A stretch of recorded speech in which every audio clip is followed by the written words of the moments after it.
Hello' everyone, নমস্কাৰ। মোৰ mini ভ্লগটোলৈ আপোনালোক সকলোকে স্বাগতম জনাইছোঁ। আৰু আজি ৰাতিপুৱাই ওলাইছোঁ জিমলৈতো বাৰু সদায়ে যোৱা হয়, কিন্তু ভ্লগহে বনোৱা হোৱা নাই। চ' ভাবিলোঁ আজি এই ভ্লগ এটা বনাওঁ আৰু ওলাইছোঁ ৰাতিপুৱাই জিমলৈ। আৰু ৰাতিপুৱা পিছে বেটেৰী বেছি চলা নাই, মানে ৰাতিপুৱা সময়ত বাৰু বেটেৰী নচলেই। চ' সেইবাবে অলপ খোজকাঢ়ি আগবাঢ়ি গ'লোঁ, বেটেৰী পাওঁৱেই কিজানি। আৰু অৱশেষত এয়া মই বেটেৰী পাই গ'লোঁ। আৰু বেটেৰীত মানে যিহে জোকাৰ নেকি ক'ম আপোনালোকে চাগে গম পাইছেই। আৰু এয়া আহি মই পাই গ'লোহি দলমুখ চাৰিআলি, মানে জিমৰ সন্মুখ। আৰু দলমুখ চাৰিআলি মানে ইমান ধুনীয়া ঠাণ্ডা হৈ আছে, দলৰ পৰিৱেশটো চাই ভাল লাগিছে। আৰু এয়া জিম পাই গ'লোগৈ মই। প্ৰথমে জিমত মই অলপ কাৰ্ডিঅ' মানে চাইকেল চলাই ল'লোঁ।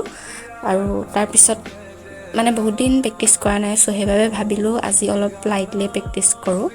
বহুত দিন প্ৰেক্টিছ নকৰিলে মানে ৱেইট ট্ৰেইনিং কৰিবলৈ দিগদাৰ হয় বাৰু। আৰু সেইবাবে আজি মই চাইকেলিং কৰিলোঁ আৰু লগতে অলপ এপছ মাৰি দিলোঁ।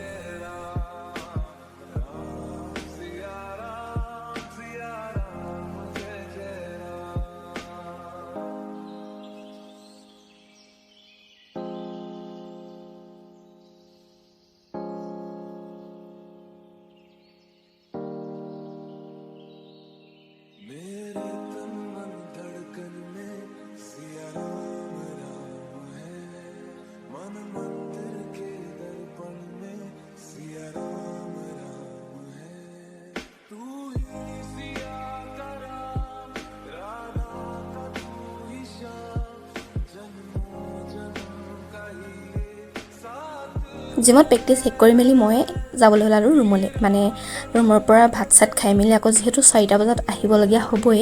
চ' ভাত চাত খাই মেলি মই আজৰি হৈ অলপ জিৰাই মেলি আকৌ 4টা বজাত জিম পালোঁগৈ। জিমত গৈয়ে প্ৰথমে চাকিগছ জ্বলাই ল'লোঁ, ৰাতিপুৱা যিহেতু চলোৱা নহ'ল।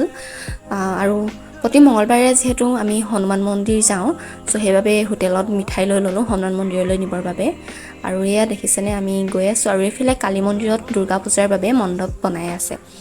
আৰু এয়া ৰাস্তাত ব্যস্তময় চহৰ, মানে শিৱসাগৰ। আৰু এইফালে আন্ধাৰত মই জিলিকাই নাই, দেখিছেনে?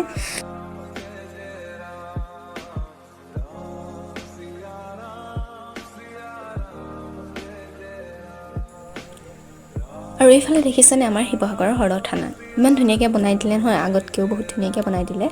আৰু এয়া আহি পাই গৈছোঁহি আমি হনুমান মন্দিৰ ভাগ। আৰু এইফালে গেটখন প্ৰথম গেট। ইয়ালৈ আহি কিন্তু মনটো বহুত বেছি ভাল লাগে, তালৈ গ'লে মানে বহুত শান্তি পৰিৱেশ, মনটো বহুত বেছি শান্ত লাগে। ইয়াত মানে হনুমান মন্দিৰ বুলিয়ে নহয়, মানে মেইন হনুমান মন্দিৰ হয়, কিন্তু তাত শিৱ মন্দিৰো আছে আৰু গণেশ মন্দিৰো আছে। আৰু এই আমি গৈ পাই গ'লগৈ নহয়, জিমলৈ অহা বিদিশা বাক লগ পালোঁ। আৰু এইফালে আমাৰ মহাশয়ে চাকি জ্বলাইছে আৰু এয়া পূজা কৰিছে। তাত আপোনালোকো যাবচোন পাৰিলে প্ৰতি মঙলবাৰে। সন্ধিয়া পিছে বেছি ভাল লাগে গৈ। আৰু এইফালে সকলোৱে বহি হনুমান চালিচা পঢ়ি আছে আৰু আমাৰ মহাশয়েও পঢ়িছে। মন্দিৰৰ পৰা ওলাই আকৌ জিমলৈ আহিলোঁ, আৰু জিমত সকলোৱে প্ৰেক্টিছ কৰি আছে, দেখিছেনে? আৰু জিমৰ পৰা আহিয়ে মোৰ চাদৰ এখন দহি বাতিব আছিলে যিহেতু, সেইবাবে দহি বাতি ল'লোঁ। চাদৰখন পিছে মই নিজেই বোৱা দেই, মাটিশালত পকোৱা সূতাৰ চাদৰ হয়। কেনেকুৱা লাগিছে কিন্তু জনাব চাদৰখন। আৰু এইফালে আমাৰ ভণ্টীয়ে ড্ৰয়িং কৰি আছে, মানে ছায়েন্সৰ যিহেতু তাই প্ৰেক্টিকেল কৰি আছে। ইমান ধুনীয়াকৈ আঁকিছে ছবিবোৰ, নহয়নে? আৰু আজিলৈ ভিডিঅ'টো ইমানেই আছিল। চ' ভিডিঅ'টো চাই কেনে পালে আপোনালোকে কিন্তু কমেণ্টত জনাব একদম নাপাহৰিব। চ' আজিলৈ বাই বাই, গুড নাইট।